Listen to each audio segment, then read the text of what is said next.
32 years. 32, and ran it for a long time, and is part of the knowledge base of the community. So now I'm taking my knowledge and going to work. Yeah. I know.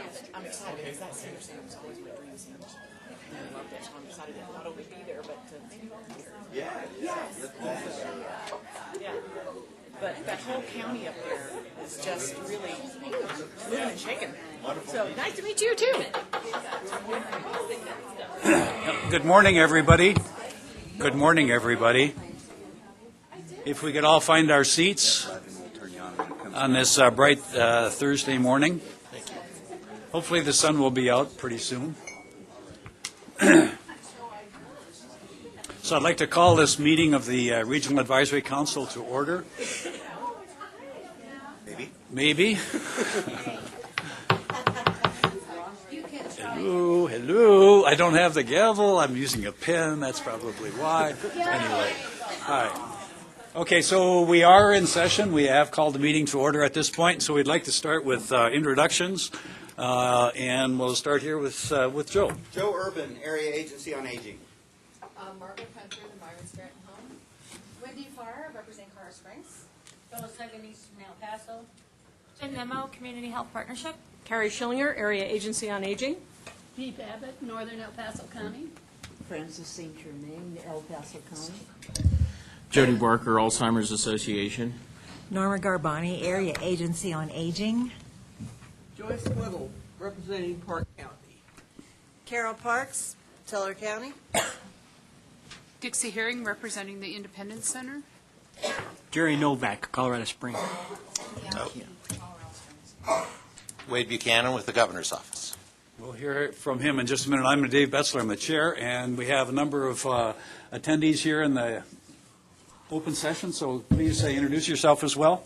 Peggy Liddell, Silver Key Senior Services. Leanne Ludwig, Mountain Community Senior Services. Cindy Rush, Mountain Community Senior Services.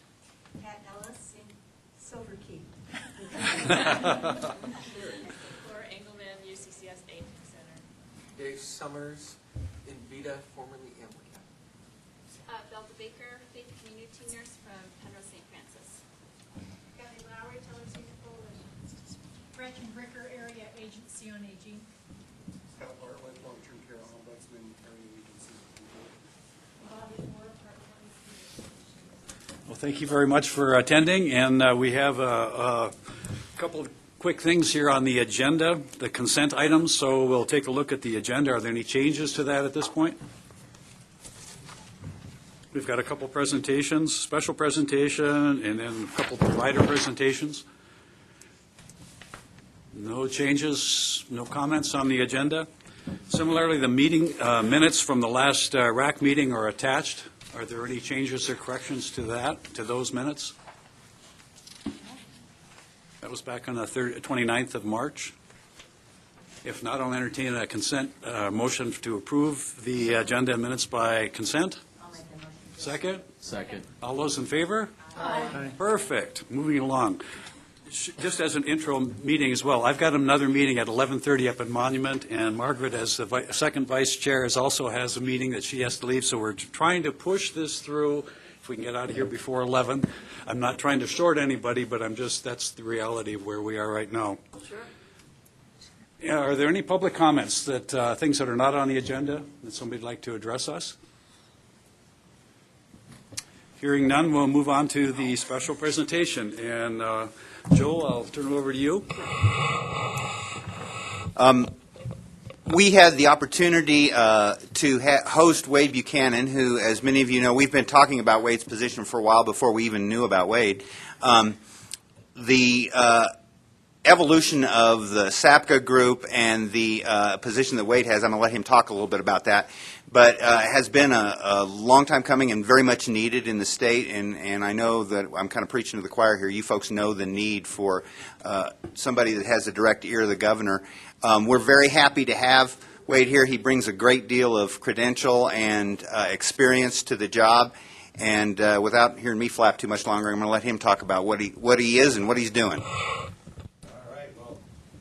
Joe, thank you very much. It's great to be down here. I was telling Dave, he asked if I'm traveling around the state a lot, and I said, well, you know, I've been on the job for 3 months, and I waited until late April to start the travels around the state for obvious reasons. But so I was in Grand Junction last week, been up in Fort Collins and down here, and it's just starting. There's a wonderful diversity of activities. Every place I go, I learn something new and better, which is great.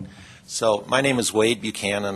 My title is Senior Advisor on Aging in the Governor's Office. It's a new position, and it is the first recommendation of the Strategic Action Planning Group on Aging, affectionately known as SAPCA, which I also sat on until I took this job. So a little bit about my background. I am not an expert in any one area. I have done public policy all my career. I worked for former Governor Romer in a number of positions in his administration, and then I ran a public policy think tank for about 15 years before I took this position. So I think the profile for the job is someone who is not intimidated by and can think about and can the connections between so many different things that we do to deal with the challenges of an aging community, from transportation to housing, community design, to the health issues and everything in between. So I don't come here as a gerontologist or as someone with a scientific background or a medical background, or my background is in public problem solving, I guess is the way I would put it. So, and the fun thing about this is that there's so many different issues to deal with, as you know, as you deal with in your work as a committee, and it never gets boring. So let me talk just a little bit about where we're headed, and then I will shut up because I need to get out of here about 9:30 because I'm going over to Silver Key to meet with some folks over there. I'm so glad we could double up on it and meet with you folks. But so there's so much good. Well, one of the reasons I was wanting to get down to Colorado Springs relatively early in this process is because of the really good community work you've been doing about. And I know this group is more than Colorado Springs, but the age-friendly community work that's been done, I want to learn a lot more about it because it seems, and that's why I was up in Fort Collins, frankly. They've done similar good work. My sense is that, well, let me back up for a moment. And this is information you know, but the way I think about this issue is not in terms of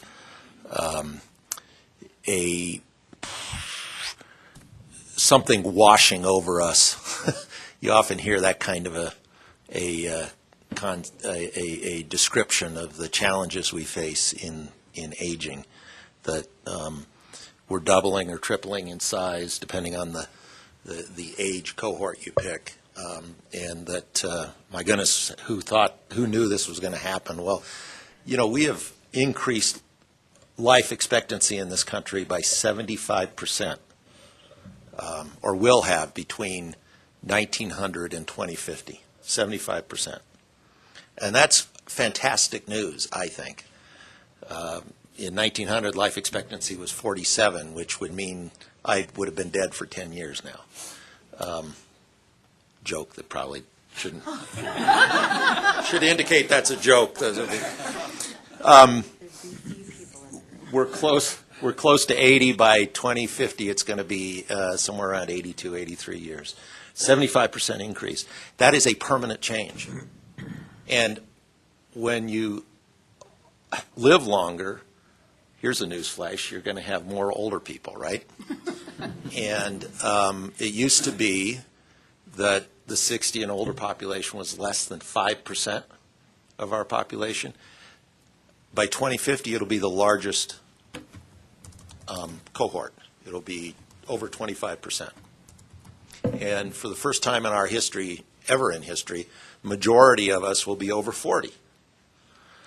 That is a different society. That is a different community than we've ever had before. And all of our systems, our transportation, our governance, our financial systems, our housing, you name it, are designed for a society that looks more like what we look like in 1950 than what we will look like in 2050. And we will never, ever look like that again. So the wonderful challenge I think we all have is to imagine what that future looks like.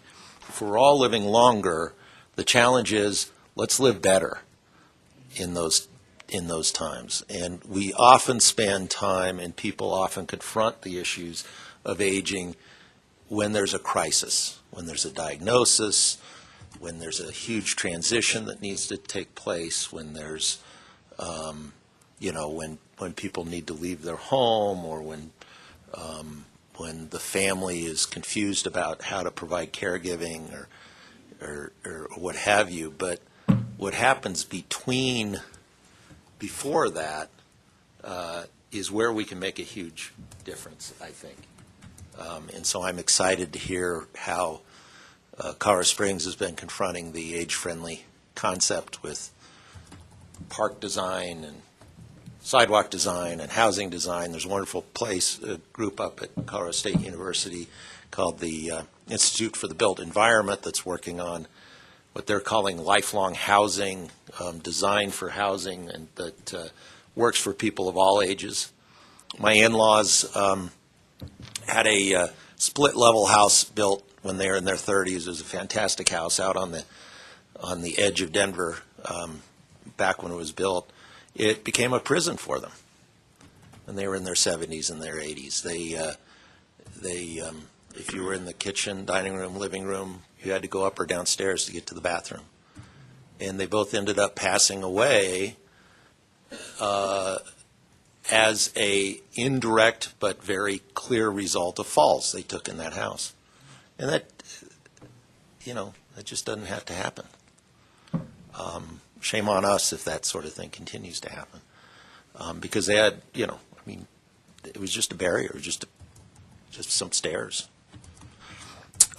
So I'm excited about all those prospects that we have to work together, to think through this, to think what that what it looks like when we all live, not all of us, but when on average we're living 75% longer, 35 more years on average, what those years look like. And I think as I think about that, that's the exciting part of the work we do together. And then how we make sure that the rest, what happens after folks have aged in community and aged in place, how we make sure that the rest of life happens purposefully and with dignity and is person-centered. So I'm very excited about all that work, and I'm incredibly impressed with the network of people in the state who are working on and thinking about these issues. It's a very humbling thing. I knew a lot about it before I took the job, and it's kind of gone on to steroids since I've had the job and started meeting people. Met Joe and Jody, and I got very confused because I kept saying, now the guy in Colorado Springs, is that Jody or is that Joe? And, oh, that's Jody. Okay. And then I'd say I was talking to Jody. No, you were talking to Joe. And it was now that you're both in one place, yes, the facial hair doesn't help, but that's, anyway, I will shut up because what I want to do is hear from you about what you're doing and much more importantly, probably what you think you need from someone in my position and from the state and from the governor's office. And if part of that answer is stay out of our way, I need to hear that too. So Thank you for I'll having me. start off. I heard Wade, and I attended, along with two other members here, we attended the senior day up at the state capitol here. Again, I've done that for a couple of years. To me, an important piece from the position that you have and the closeness to the governor and the legislators is that here in this area, you've talked about Colorado Springs, and it's a regional thing, and there's great collaboration, great interplay, but it's the rural areas, it's the Teller County and Park County and the rural areas of El Paso County that are really, really struggling, because it's a concentration of resources, and you can do things much more effectively and efficiently, but now you stretch out the transportation, now you have the housing, now you have the meals, you have medical. Yeah. All of those things are really, really difficult.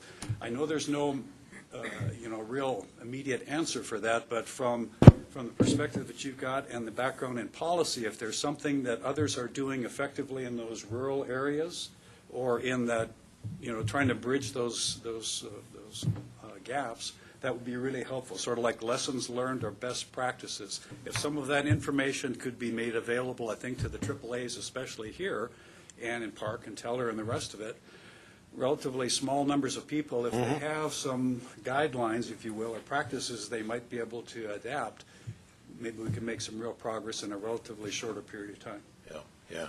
One of the things, just very quickly, one of the things I hope we can do as a community is create those connections.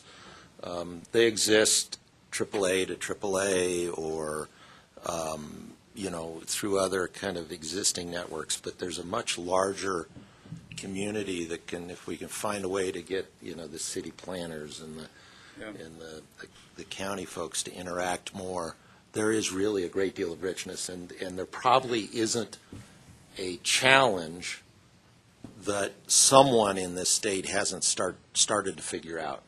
So it really is a big part of the answer, is making those connections. I think it's important that we do these overlays. I do, and I know I've talked about the urban area here because of kind of the work it's done, but this is a diverse state, and the challenge of thinking about this issue, everyone ages, and people from every socioeconomic background, every ethnic group, every religion, every geographic part of the state. I was in Garfield County and kind of made the mistake of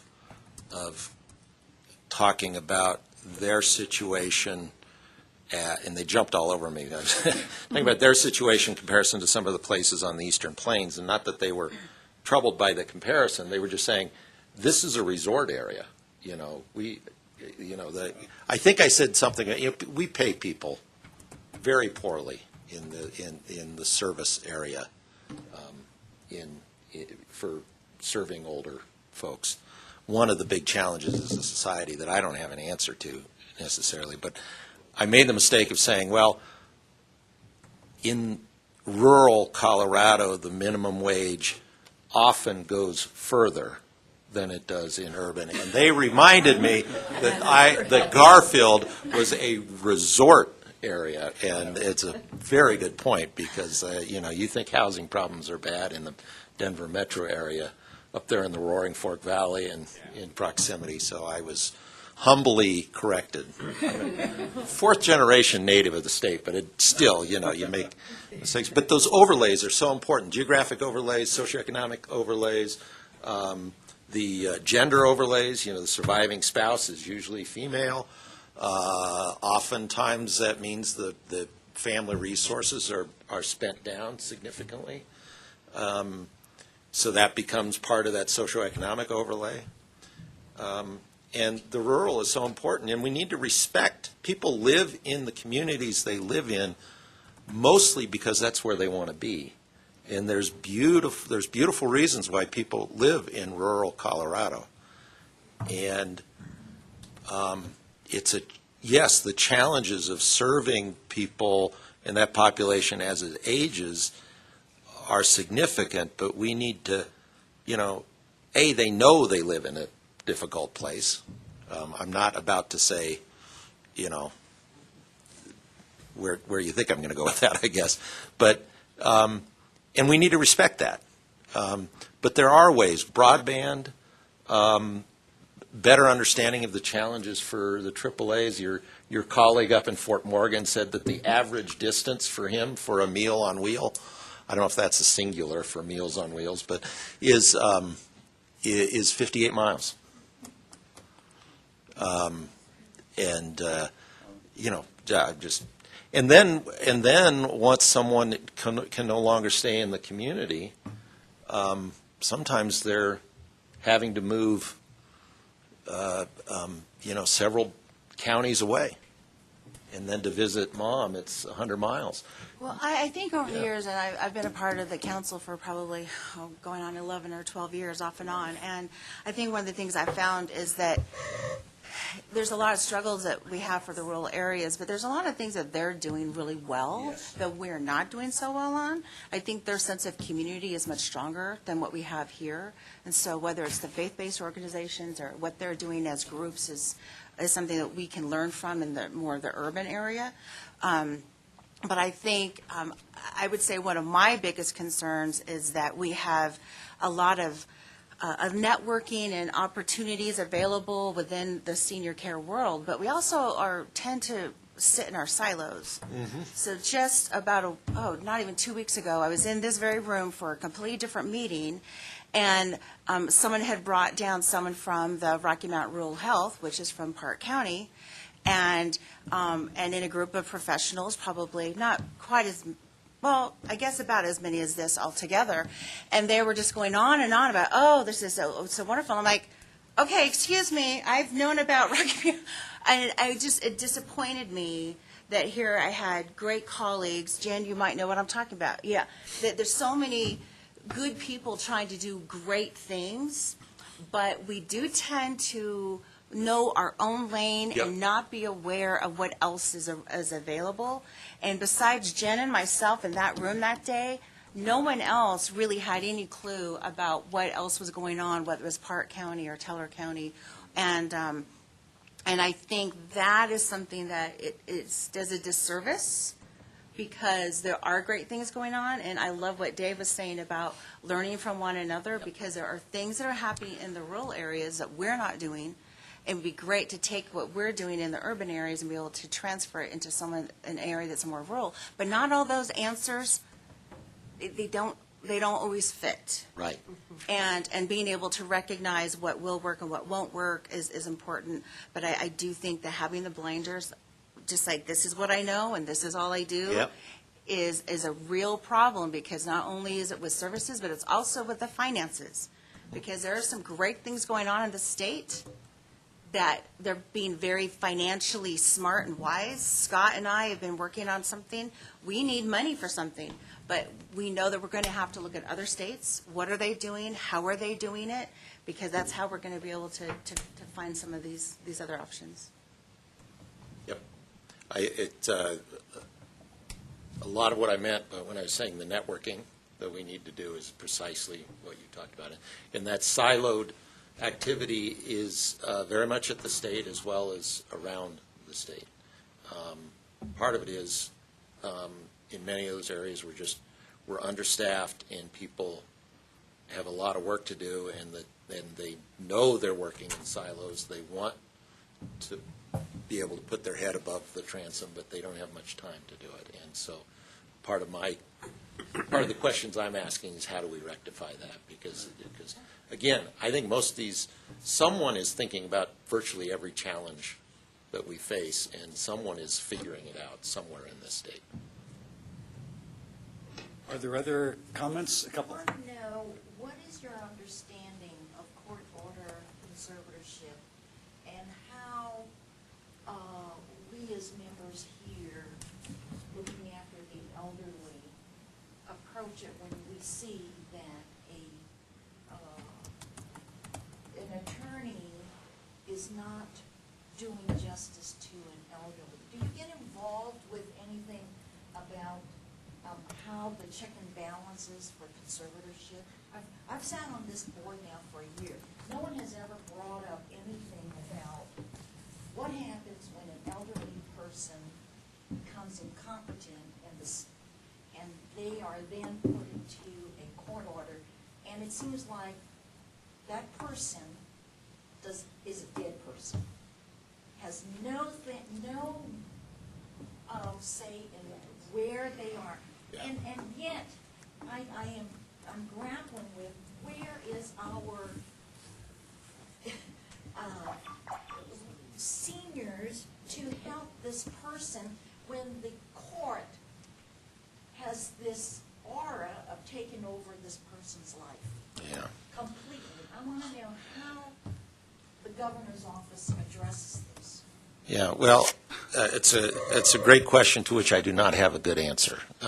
It's not an area of expertise for me. The larger question of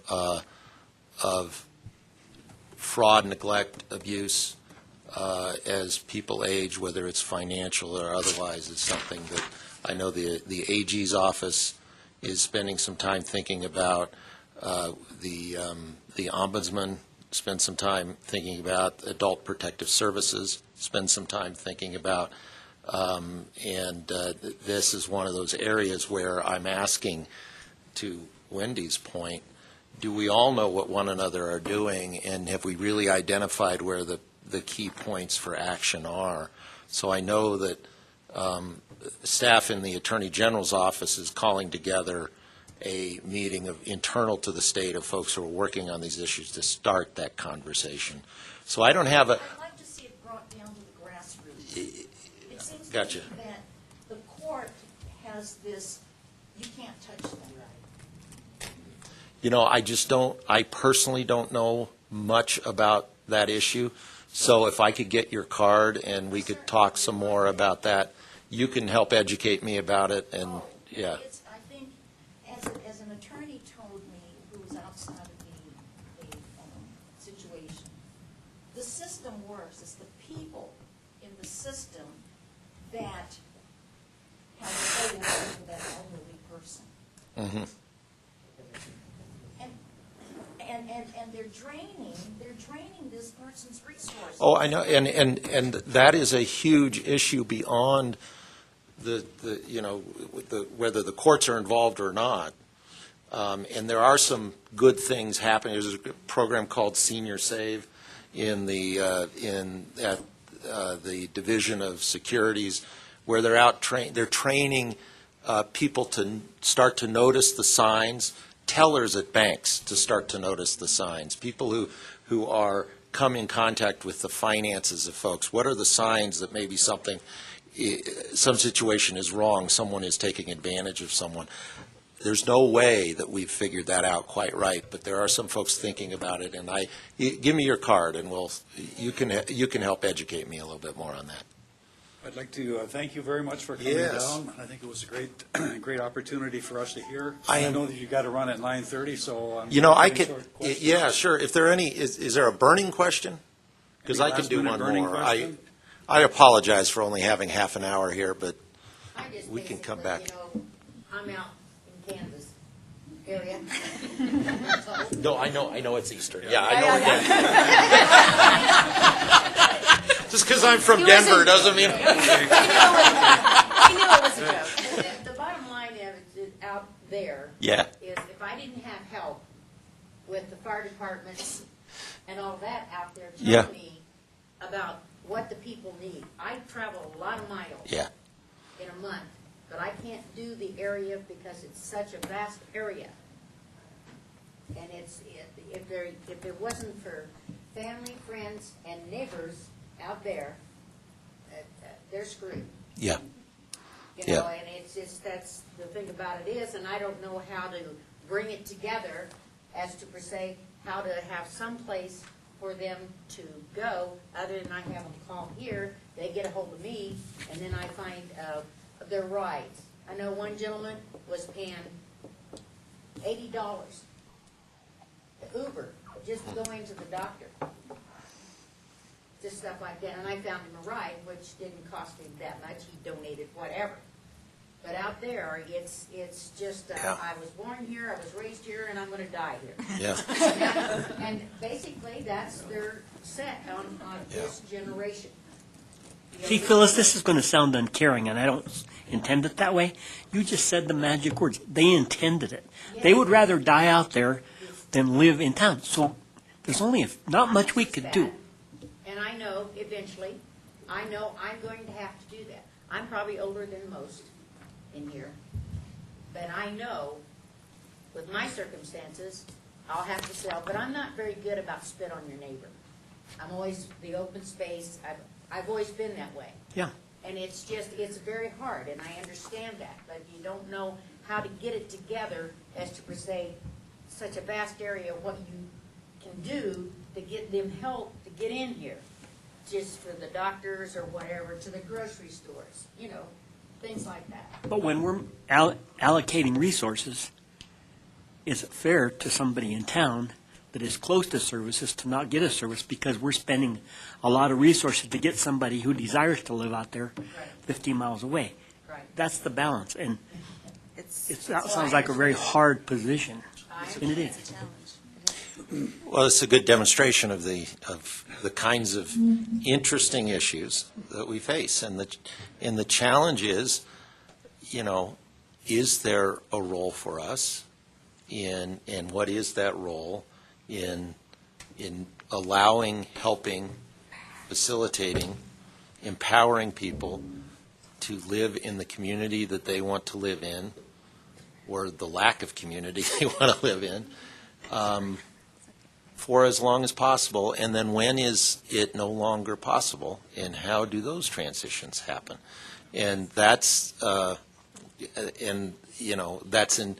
is not a one-dimensional question in a state as wonderfully diverse as this.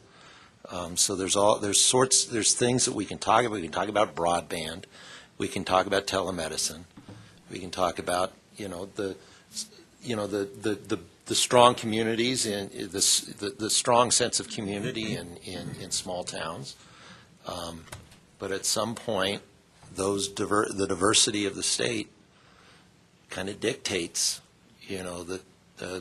what ultimately will happen, and we'll just have to, that's part of this challenge, part of the interesting Last question, Dixie. I know we don't have time for this discussion, but I just want to point out that we also need to be thinking about housing, affordable and accessible housing, because we're going to need those accessible housing, so we need to start building that stock now that can be, because we need it now. Yeah, yep, absolutely. Or in the future. Yep, I'm with you. Yeah. That's not the first time I've heard that comment.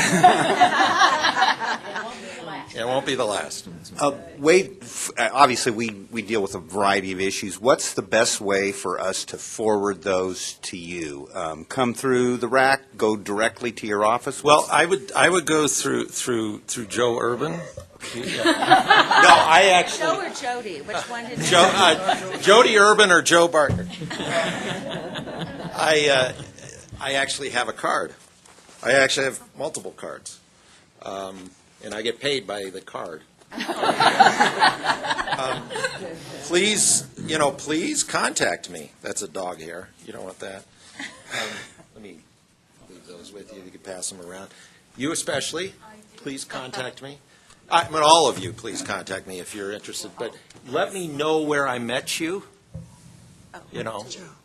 If you contact me with an email, so that I can remember that you were in this conversation. I say, oh, that one. The woman from Kansas. Yeah. One from Kansas. My mother was born and raised in Kansas. So. I was born there. Yeah. She will. I'm a transplant. She always takes offense when people say that eastern Colorado is Kansas. Well, no, it used to be. Search the mountains. Used to be Yeah. Kansas. Oh, yeah. Yeah. So I can say. Territory. That's true. I'll tell Mom to back off. Is it possible that we could reach out to other area agency on aging or states that are similar to ours that have rural areas and see what their best practices are? How are they funding those? How are they, is there a network between area agencies on aging that we could pull into and see what works for them in that type of setting. Absolutely, and I'm actually going to talk about that a little bit in my report, but we have an emphasis in this region on expanding our rural support over the course of the next year, and we've actually done quite a bit already, particularly with insurance counseling. We've made good inroads in that regard. But yes, we do that, and Wade referred to Bob Held up in Fort Morgan, who is a wealth of information on rural programming, and we do try to share that. Thank you. Thank you. Okay, next on the agenda is Director's Report from Joe. We're a little bit out of order. Jody and I hope to go spend some more time with Wade and some other folks in town and kind of represent what services we currently have in Colorado Springs to support seniors and the Pikes Peak region, certainly Park and Teller County as well, but give kind of a perspective of where we are now and what we feel our greatest needs are in the future, so he has a better idea of what's going on. I want to hit just three things real quickly. We are in the midst of our Pure Place conversion. I've been talking about it for a while. Many of us have done training. Some of the folks sitting in the audience have done training. We will go live with that particular program on May 1 of this year. Live is a relative term because a lot of us, it's a big change, and we're not going to be experts the day that they flip the switch and we start putting data into that system. But we will have a pretty good basis, and I would suspect that we'll probably have some hiccups over the course of the next 2 to 3 months in terms of how we get things in there. But we do look forward to having a system that's a little bit more robust in terms of reporting, in terms of being able to get data out of it that we can use to serve seniors.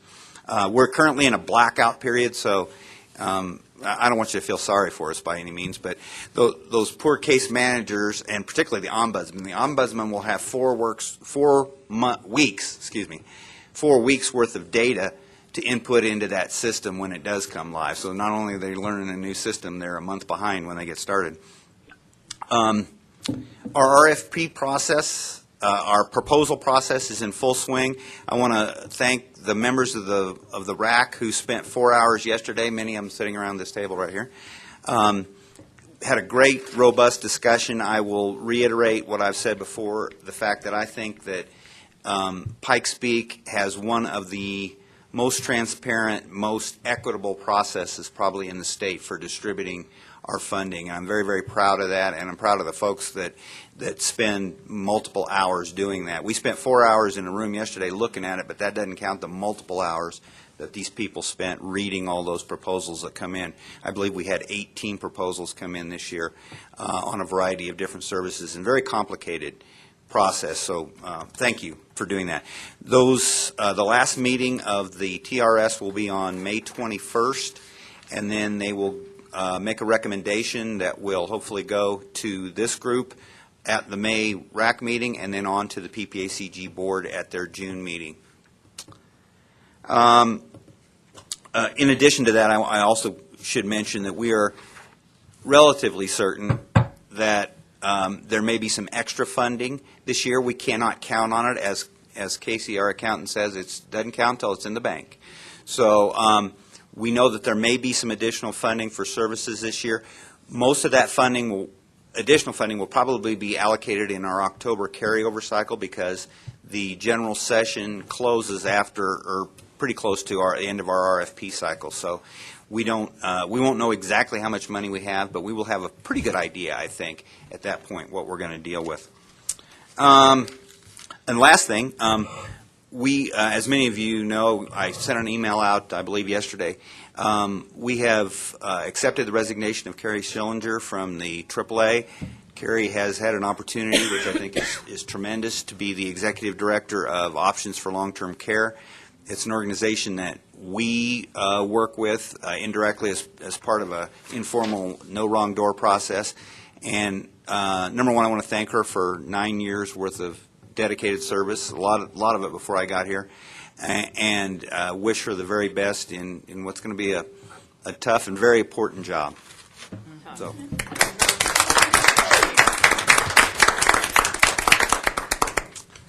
You may have any questions for me?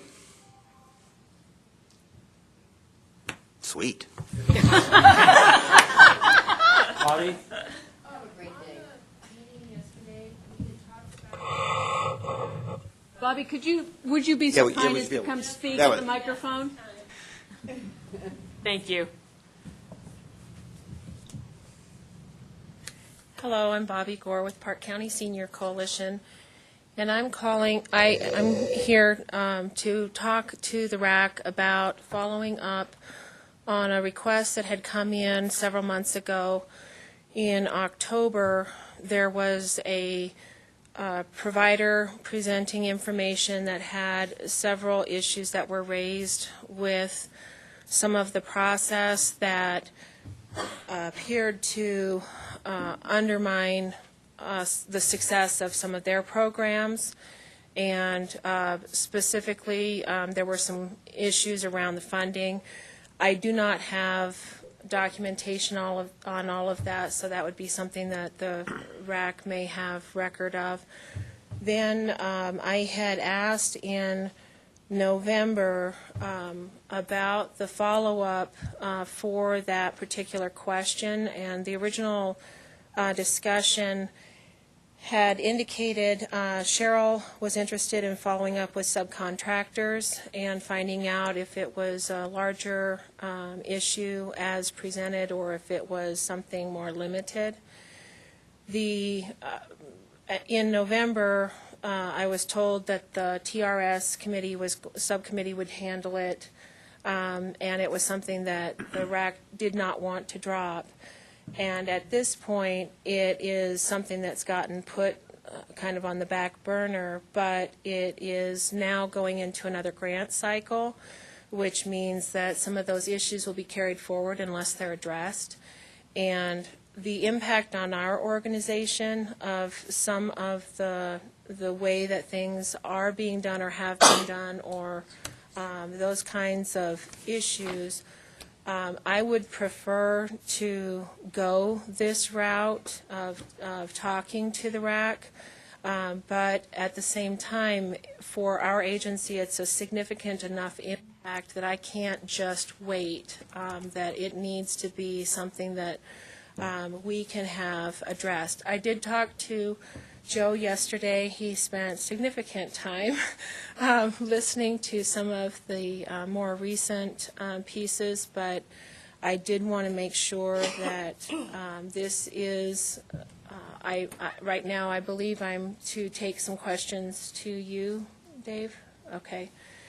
And so that'll be the next piece. I do not believe that this is a single or few subcontractors that are being affected by some of the process.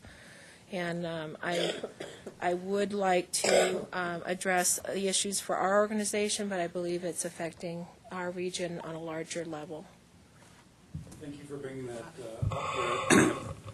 Ideally, that would have been the public comments. That would have been the time to do it. Yes, I was over there waving at you, but I Okay, wasn't. Sorry I missed that then. Thank you. So we'll add that to a discussion item for the next meeting, and you and I will get together, and I'll talk with the staff here as well and see if we can make some progress on what you've raised here, Bobby. Thank you.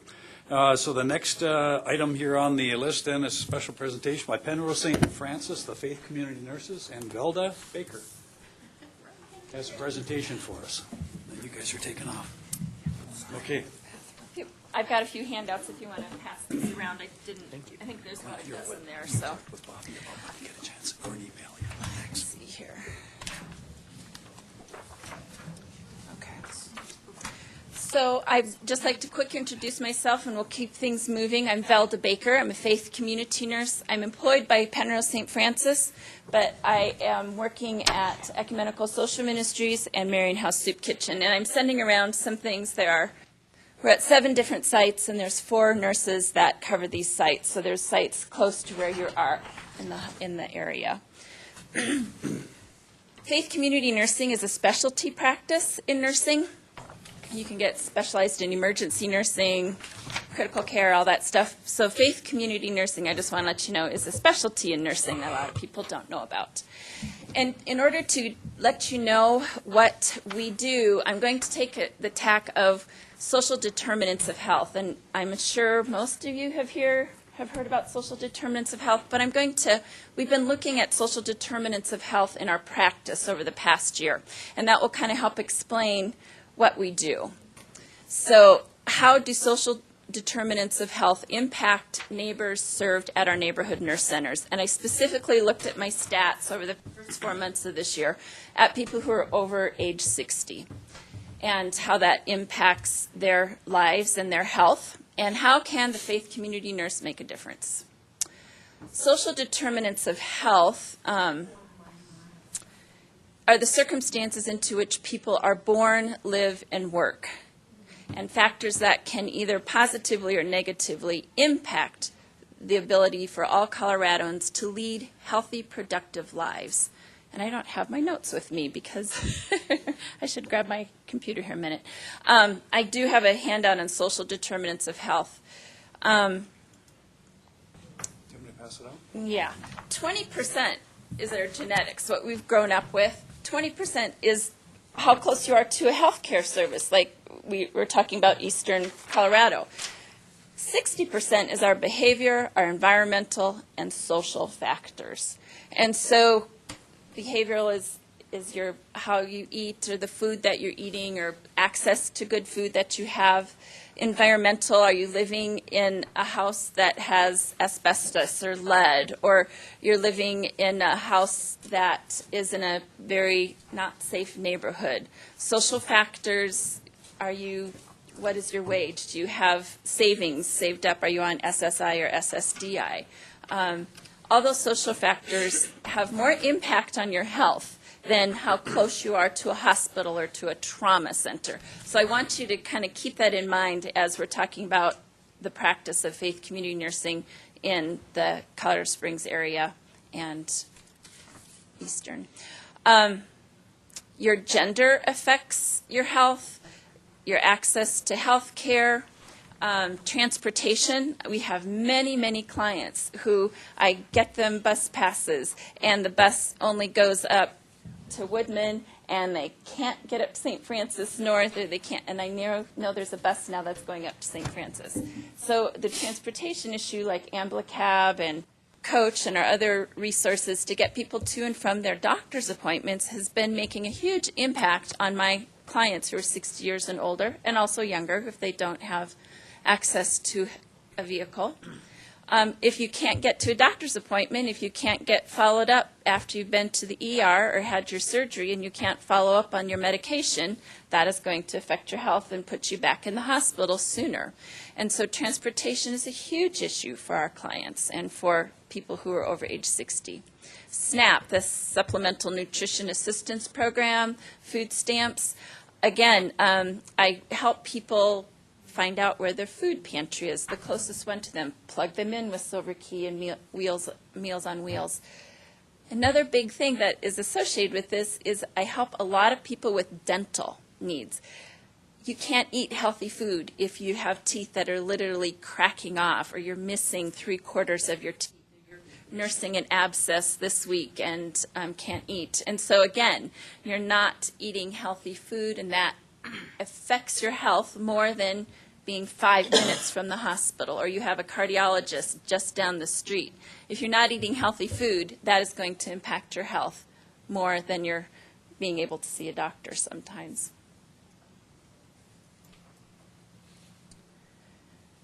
Job, career, work opportunities.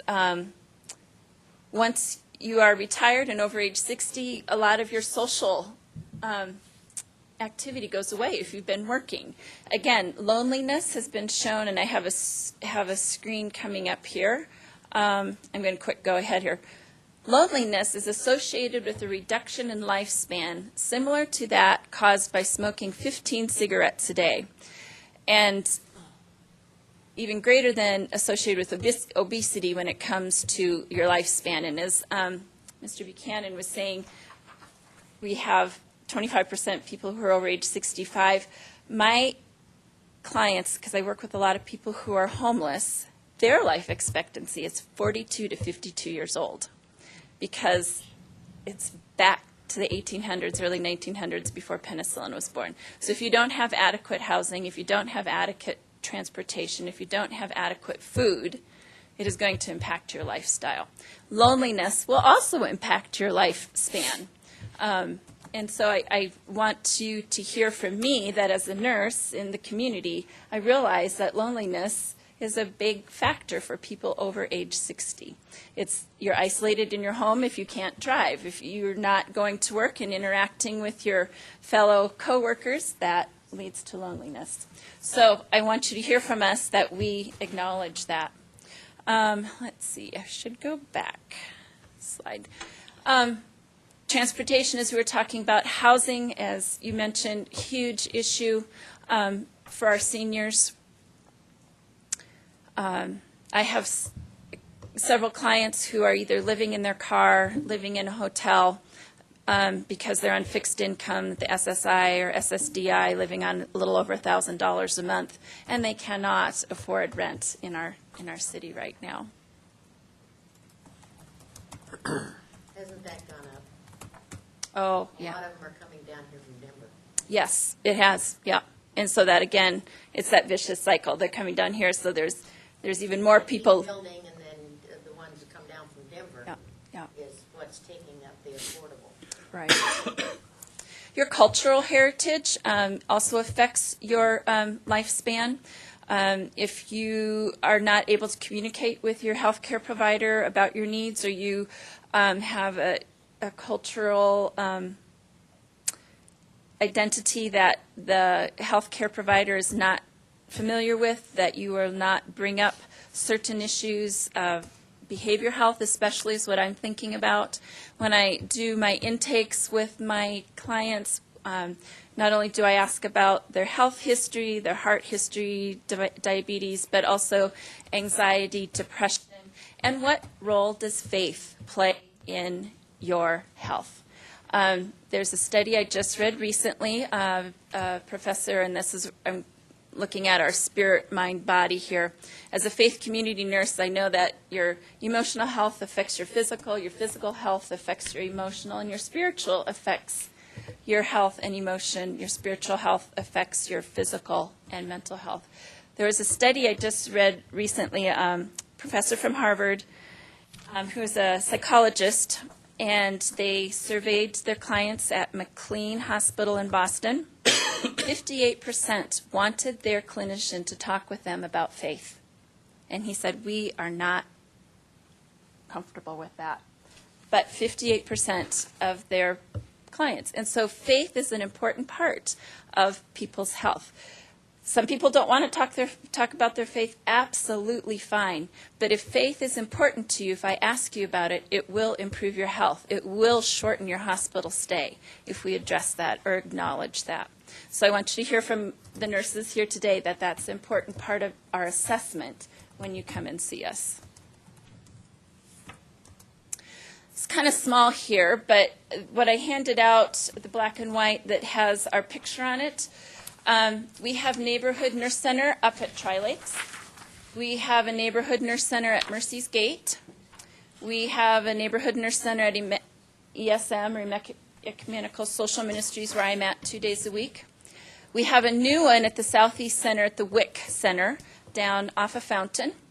I am also at Catholic Charities 2 days a week at Marian House. Lisa Knoll is over at Westside Cares, and she's there 4 days a week in the mornings. Westside Community Center has a small clinic that Lisa helps with on Wednesday afternoons. And so that's where we're at, and it's by zip codes, so that if you're in the northeast center of town, side of town, you don't have to come downtown where parking is just awful, and people who live on the northeast side of town just hate to come down to downtown. And people on the west side, they love Lisa over at Westside Cares. She's their neighborhood nurse. And so I just want you to realize that we are spread out around town. So I'm going to look at a few stats here. Impact of faith community nurses at our neighborhood nurse centers.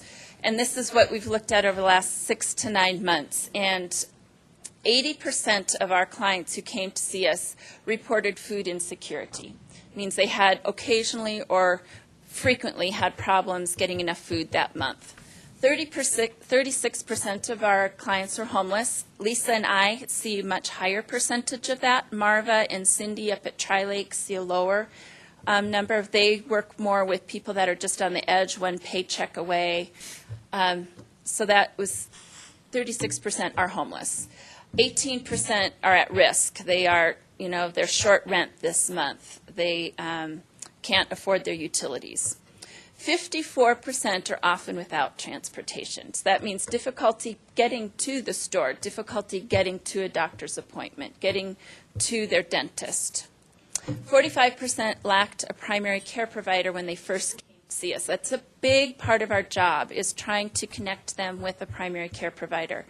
I was just at a CHP meeting the other night. 55,000 or 50,000 people are not connected with Medicaid for provider right now in El Paso County. They have Medicaid benefits. Yes. But they do not have an assigned primary provider. And so where do they go for their care? ER. Walk through the door of an ER, $2,000. My husband had a bike injury, didn't have an IV started, didn't have any x-rays. We walked out with a $1,200 bill. And thank goodness we have insurance. So you walk through the door of an ER, $2,000. So 45% lack a primary care provider. So our big push right now is really trying to make a phone call. If you come into my office and you don't have a primary care provider, where are you living? Where's your zip code? Who's in that area? Let's give them a call together and say, I have Mr. Smith. He doesn't have a doctor. Are you taking new patients? When is your next new patient visit? 3 months out. Blah! But we'll take it.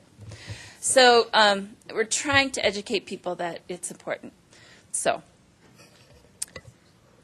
95% reported moderate to severe lack of social or spiritual support, and that goes back to that loneliness factor, where it's like you're smoking 15 cigarettes a day if you're lonely, and it's going to affect your health. And so, again, a lot of our clients will come in and just, hey, Nurse Felda, can you check my blood pressure today? And 5, 10, 15 minutes later, we're still in there talking. So if I don't have clients to see, if nobody's signed in to see me, that's perfectly fine. Seniors at my Ecumenical Social Ministries in Marion House, 21% of my clients are over age 60. 15% of my clients at first visit are over age 60. So that just means that I've seen 175 people about at Marion House, and I've seen about 190 at ESM since the beginning of January. 21% are over age 60. I've seen probably 70 people that are my first-time visits, but I have a lot of people who come back and see me frequently. So 31% of our clients receive SSI or SSDI, and so we have a lot of people who are under age 60, but I still are on SSDI and have real difficulties making ends meet.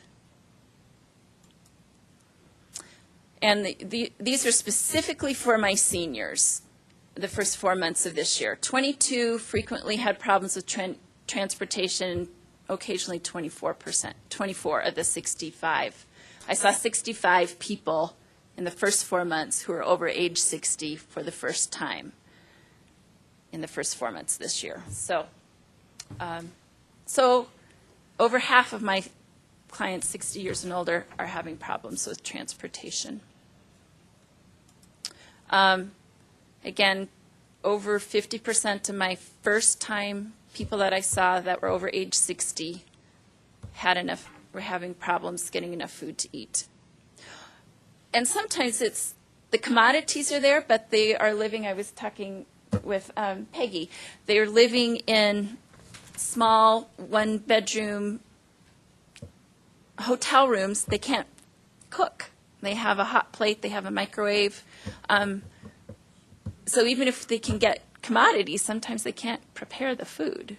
So at ESM, they will ask, where are you living? What kind of facilities do you have to prepare your food?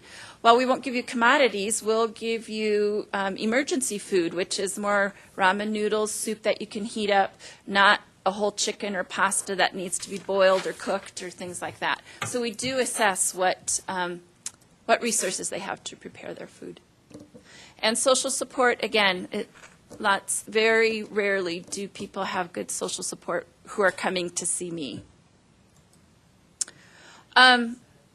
Integration at our sites, it's really, I mean, as a nurse, I could do some of this at a doctor's office, but being at ESM, Marion House, I can assess and say, oh, you have difficulty getting enough food to eat. Let's walk over to the food pantry at ESM and get some food today, and you will walk out with a bag of groceries. Oh, you don't have a warm coat. Let's walk back to the clothing closet and get you a warm coat today. You don't have hygiene products. Let's get you some toilet paper. Toilet paper is a huge, huge issue for my clients lately. Depends. I go through a lot of depends. If we can get that for people.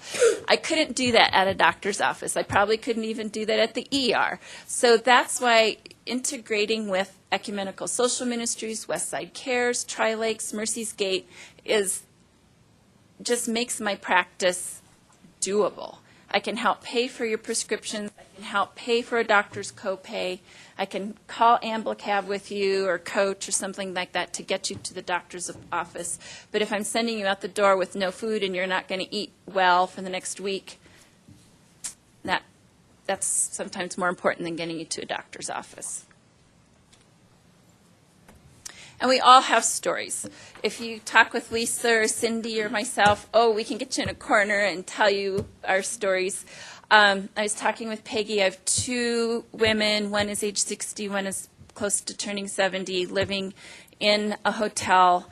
House was sold during the housing crisis. There was a second mortgage. Only walked away with a few $1,000s from that house sale. Lived in an apartment for a while, and the apartment rent went up. They're on fixed income, couldn't afford it. They're paying $900 a month to stay in a hotel on North Nevada. And they've been there for 2 years. Wow.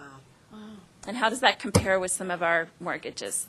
So we're working on getting them in with a case manager. We got them food. I helped pay for a doctor's copay, got a walker for one of them.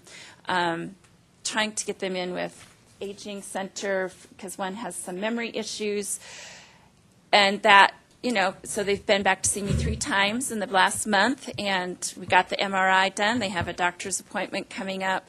We've got food in their apartment or in their hotel room. We just need to work on some better housing for them so they've got some more margin. Have them meeting with somebody to look at their Medicare to see if they qualify for the Medicaid part of it.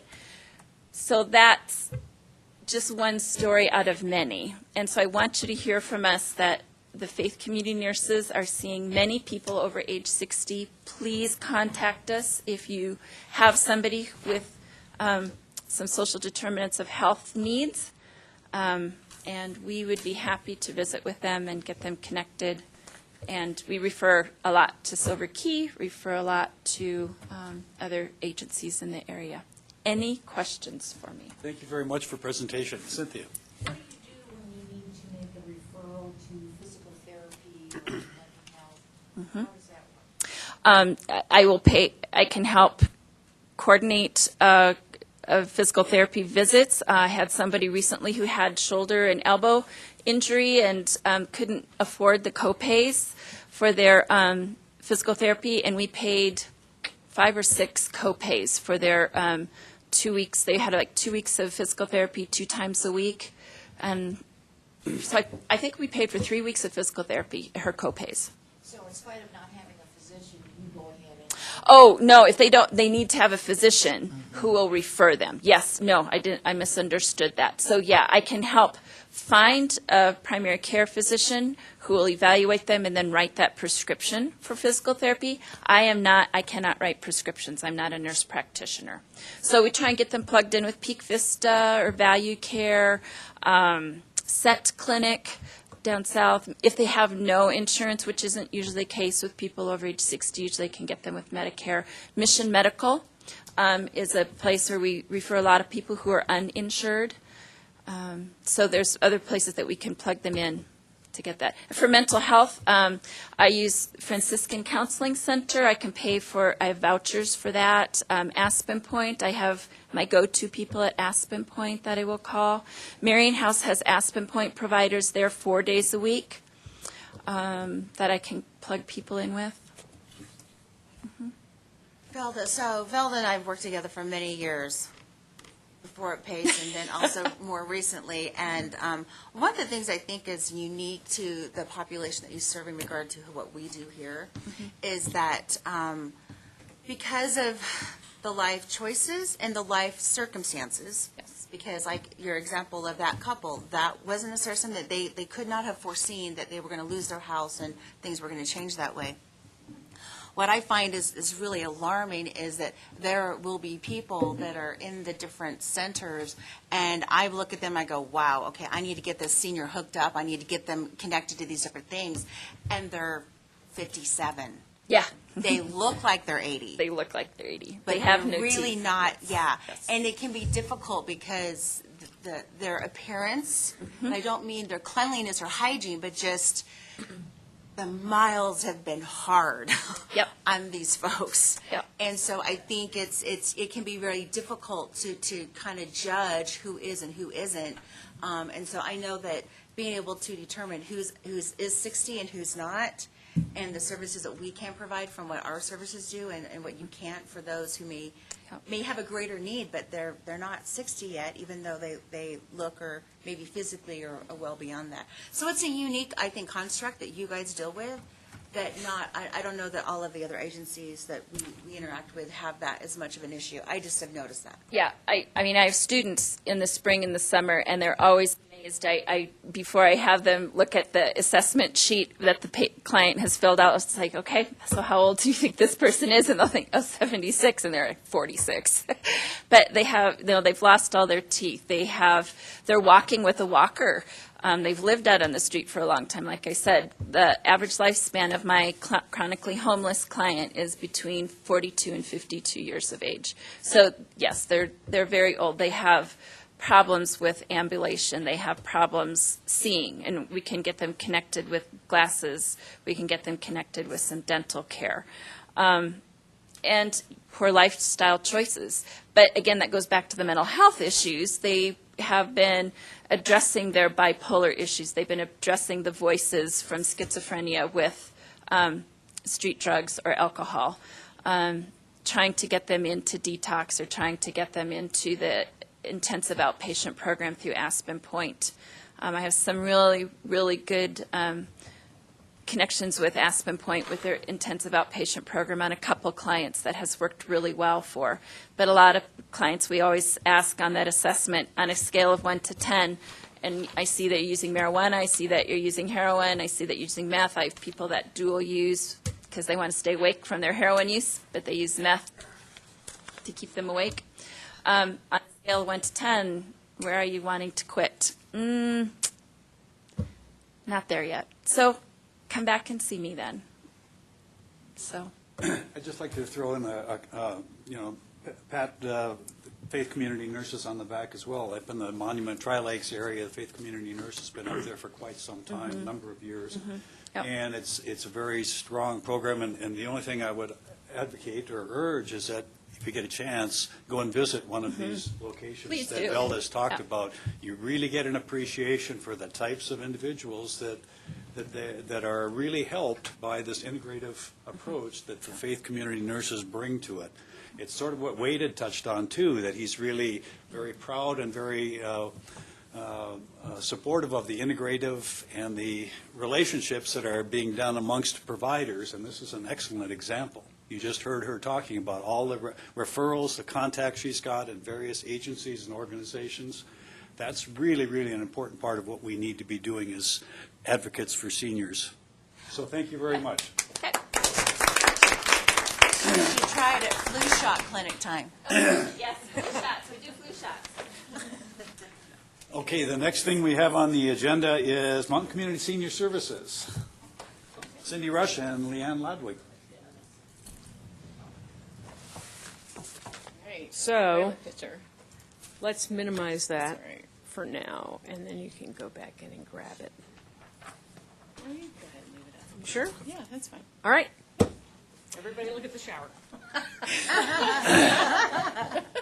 Well, good morning. Thanks for having us today and giving us some time to share what we do. My name is Leanne Ludwig. I am the dispatcher and co-chair with my lovely friend here. And this is Cindy Rush. She is director of the Handyman and co-chair with me.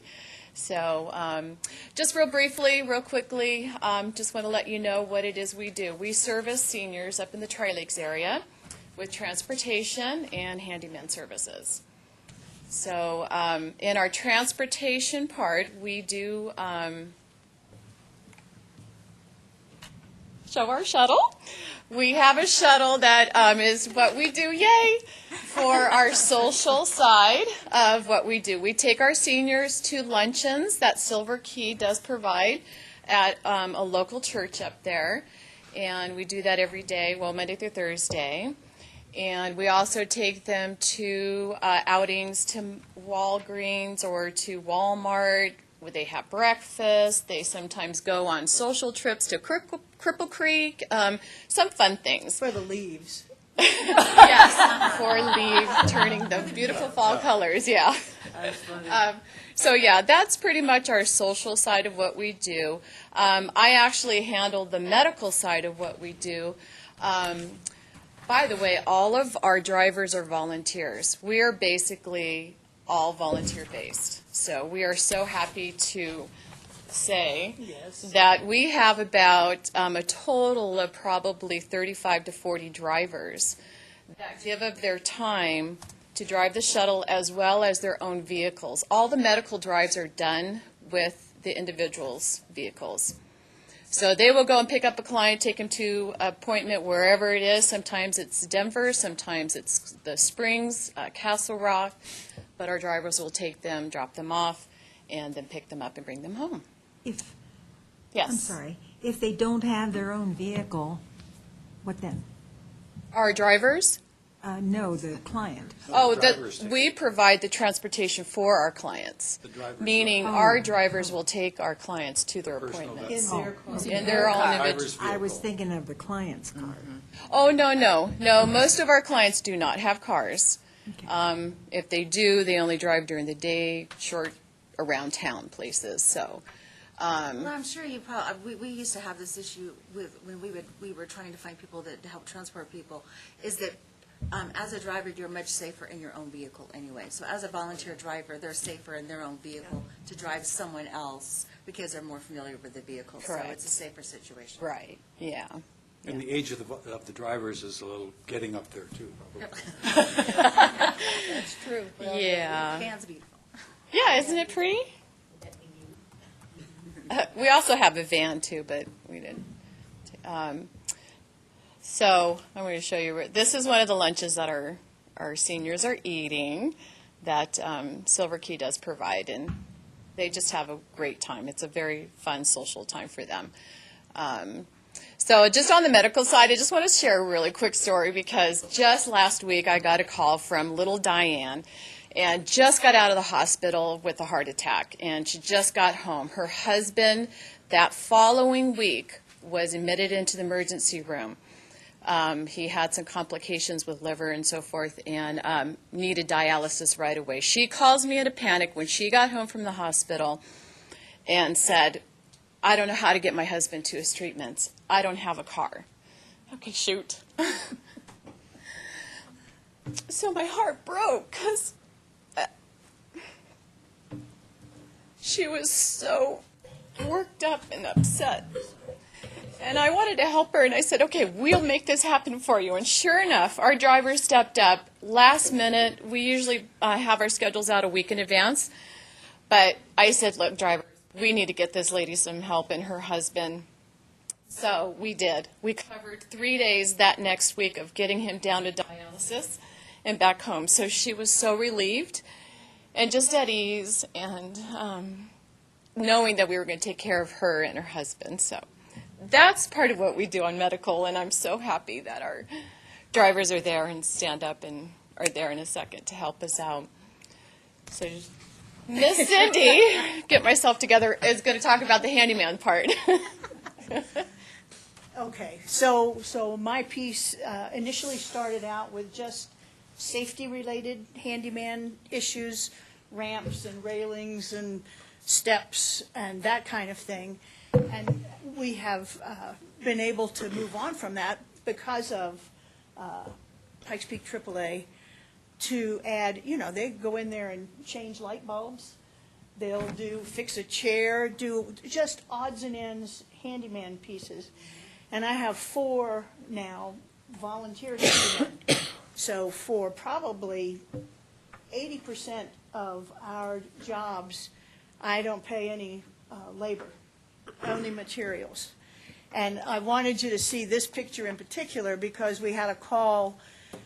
There was a lady who'd she'd fallen, broken her hip, and had moved into rehab, but they were not going to let her out of rehab until she had a ramp at her home.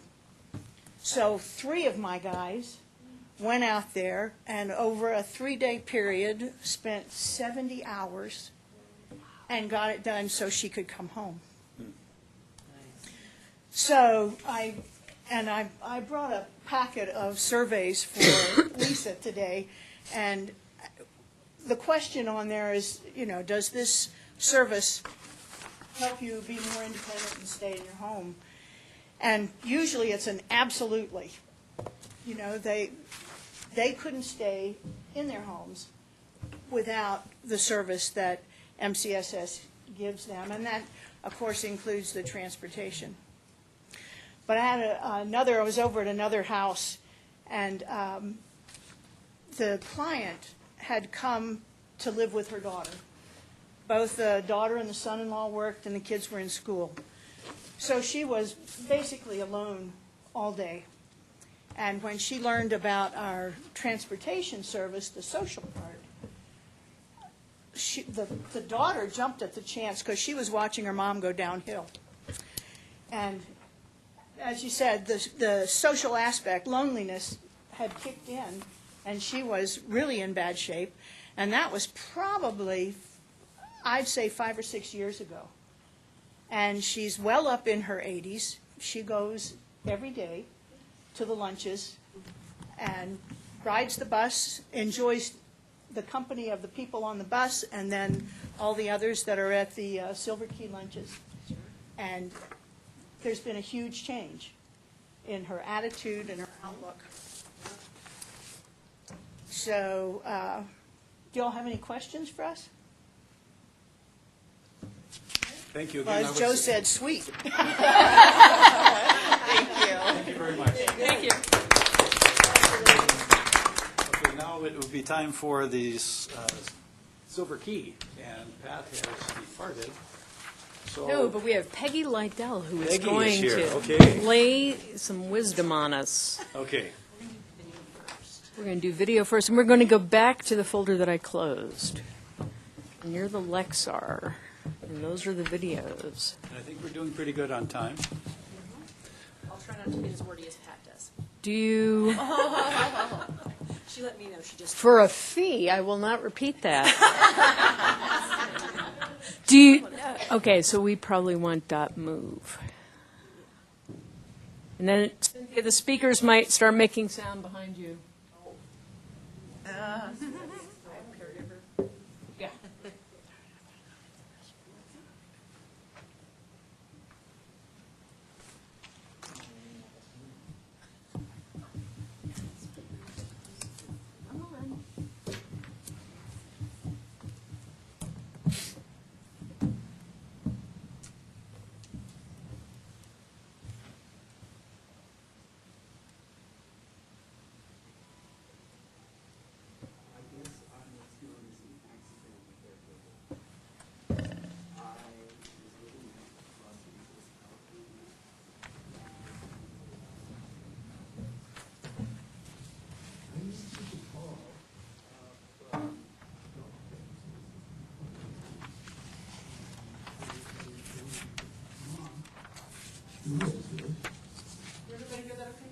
Now, yeah.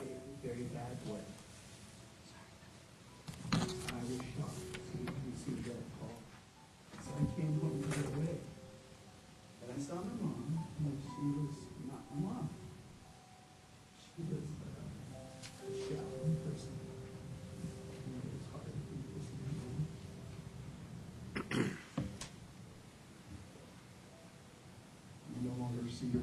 to your mom, you know, I rolled towards the kid's place, and all of a sudden you try to figure out how to guide her through all of these things.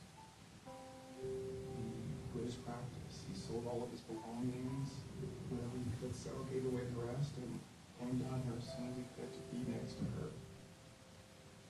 When you're a caregiver, there's a lot of changes. It's a 24/7 job, and you spend a lot of time doing the little things that a lot of folks don't realize are involved in caring for a sick parent.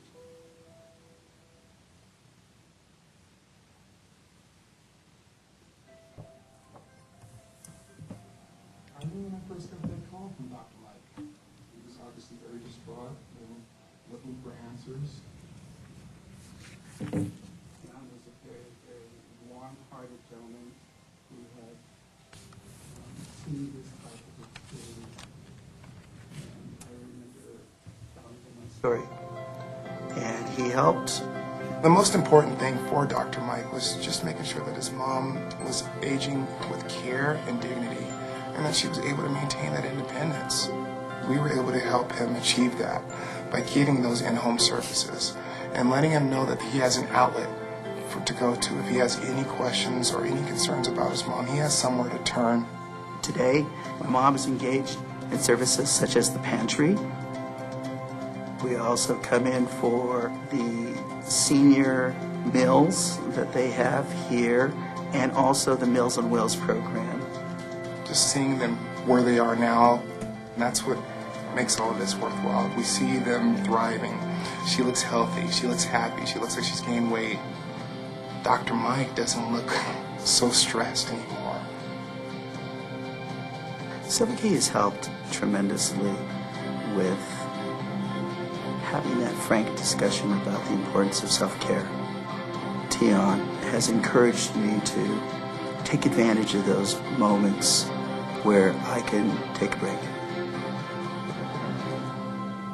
At the end of the day, every case is different, and everybody's situation is different for them.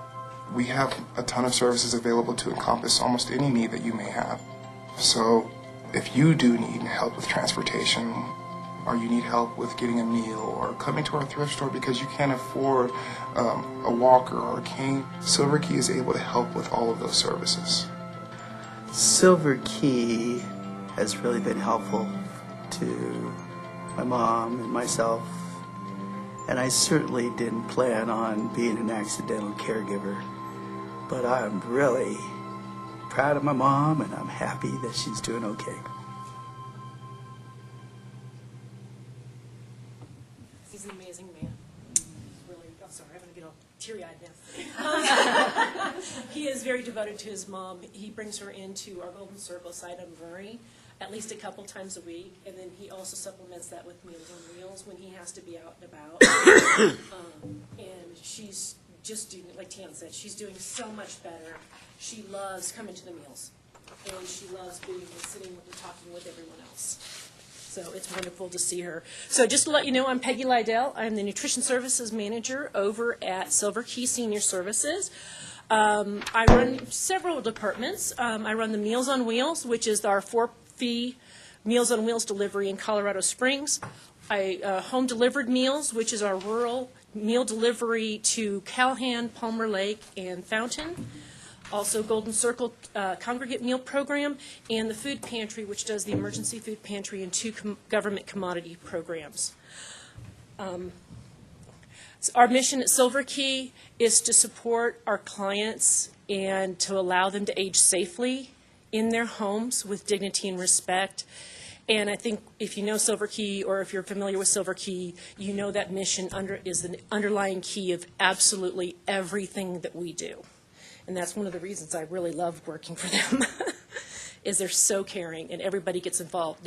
Dr. Mike can't walk down the hall. Everybody knows him. We do serve residents over 60. Just to give you kind of an idea of our demographic for our age, the home delivered meals, which are the Calhan, Palmer Lake, and Fountain meals, 83% of my clients are over the age of 70. 13% are over the age of 90, and that's 42 people in that program. So my Meals on Wheels clients, my home delivered meals clients are all aging in their houses. They're all getting older. They're having difficulty cooking. And we are absolutely delighted to be able to help them remain in their home by serving them that healthy, nutritious meal every single day. We have 3 major programs at Silver Key. We have our transportation department, our nutrition department, and our case management. Our transportation, we provide both assisted, which means wheelchairs and assistive devices, and unassisted transportation to our clients. A lot of these drives or rides are to doctor's offices, shopping, to the community centers. Our goal is to keep people out in the community. And we do more assisted drives than unassisted rides at this point in time. In the last year, our unit cost has gone up for both assisted and unassisted rides. You can see it's about $5 for each one.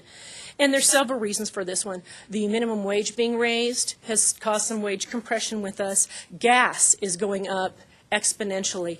And when you put 500,000 miles on cars every year, they need repairs. We go, they wear out pretty darn fast.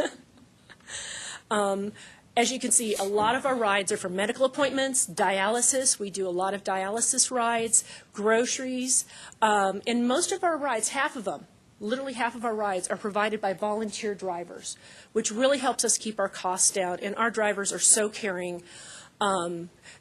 We all refer to each department when we see something going on. If somebody's talking to another client in the back of the car and the driver overhears, they may come to me and say, you know what, she's having trouble being able to get to the grocery store. And then we get involved and we try to help and see what we can do to support them, to keep them going in their households. Unfortunately, this is like the hardest slide for me because in our fiscal year of 2016-2017, we only had to deny 375 rides. So far this year, we've had to deny 1,400 rides. And there's lots of reason for that, but mainly our demand for rides is going up. Our population is aging, and more people don't want to drive. It's crazy driving out there. You all know that. Our funding has been reduced, and then our rides are simply more expensive. Gas is more expensive. Repairs are more expensive. My favorite program, nutrition, kind of consists of different things. The home-delivered meals, which is, again, Calhan, Palmer Lake, and Fountain, so far this year has delivered 5,355 meals. We deliver at different times to the different areas, and we have some amazing volunteers that deliver out there. When I have 18 clients in my program that have been with me for over 2 years.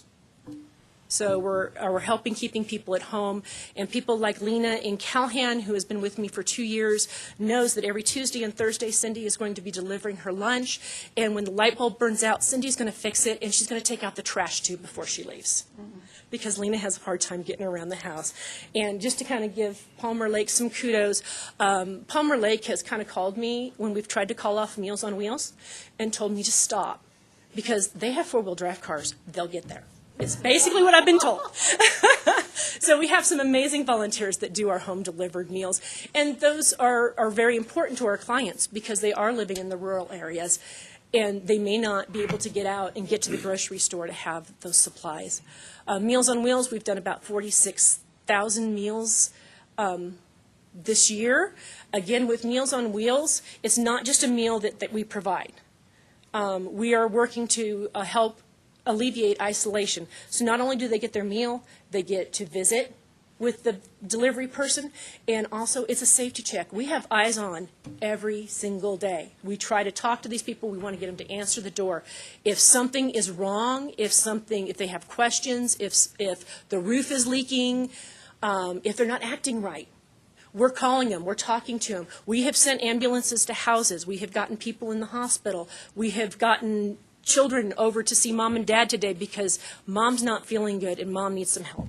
So that's a safety check that we provide with the Meals on Wheels. Golden Circle Nutrition is our congregate meal program. Like we said, we go up to Palmer Lake. We go to Woodland Park. All of our meal sites are growing. I think that we've finally gotten to the point where our food is really getting good and we're really getting a lot of variety in our food. And those programs are growing, and I love seeing people sit down around a table and have a good conversation. And then come back and tell me what they talked about. It's always so much fun. I also put some projected growth in there. Our home-delivered meals is going to be a stagnant growth this year because we didn't get additional funding for those, so we kept them the same. Our Meals on Wheels is going to grow about 23% this year, and Golden Circle is going to grow about 12%. At this point, our biggest growth is happening in our food pantry. TFAP, which is the Emergency Food Assistance Program, and then I always follow that by there's no quiz after this, is one of the government commodity programs that's really growing. We went to a client choice process this year. We do not hand them a bag of food. We hand them a grocery cart, and we say, go shopping. And with the help of Care and Share, we bring in as much bread as we can, as much fresh produce as we can, to kind of help it. Everything I can give them helps their budget and helps them spend their limited food budget on proteins and healthy foods for them. Our emergency food pantry is really growing exponentially since we moved over to our Murray address. Part of that is we are getting a lot of people under the age of 60 that come in to ask for assistance. And even though we do not provide assistance to people under 60, nobody walks out without food. Everyone gets food. So if you're under 60, you're going to get food. You're going to get a list of organizations that will help you. We're going to try to give you as much information as we can, and then we're going to send you on your way. So even if you're under 60, you're still going to get some help from Silver Key. The TFAP and the CSFP, I know I put the clients served in the boxes up there. We have about 975 TFAP clients that come in on a monthly basis and see us, and about 930 CSFP clients that come in and see us every day. They are not numbers to us, they are names. And as we get to know them, we call them by names. I mean, it's like, how you doing? And we get to talk to them, we get to know them. And again, if something's happening, we take them over to case management, and we have case management and get involved because we try to be very integrated with what we do. This is not Isabel, but as I was thinking of this presentation today, I actually had one of my clients come in. And Isabel was a tough client to get started at Silver Key. She had been abused. She was homeless. She was living in her car. She didn't trust anybody. She came in to get food from us, and she got so nervous during the process, she ran out of the building. So I caught up with her in the parking lot, talked her into coming back in the building, took her in my office. We sat and filled out the paperwork in the office, talked for 45 minutes. I found out all about her. Over the course of the last year, we've gotten her to come in to get commodities. And then we started working with her, and now she's going to Golden Circle Nutrition. So even though she was still living in her car, we knew she was getting a good, solid meal every day. She's made friends. She's been using our case management to help stabilize her, and she told me the other day that she's moving into an apartment in 10 days. So she'll be off the streets, and I am so happy for her, but this is one of the things that we do is we all work together to help stabilize our clients and to help keep them safe. Case management, just a little overview of what they do. I think you've kind of seen a lot of it in the accidental caregiver. We help seniors with anything. Applications can be confusing, especially government applications. So we can help them with application assistance, nutrition assistance, financial assistance. It can be as little as a medical bill can send them down the road to an eviction. So if we can help them with their month's rent, then they can stay in their apartments and they can stay safe and healthy. We also do health and safety assessments, elder abuse, and we also have our SOS plan to do the mental health referrals. And our case managers are always, always busy. So thank you guys so much for letting me come and talk to you today. I'd be happy to answer any questions you have. Questions?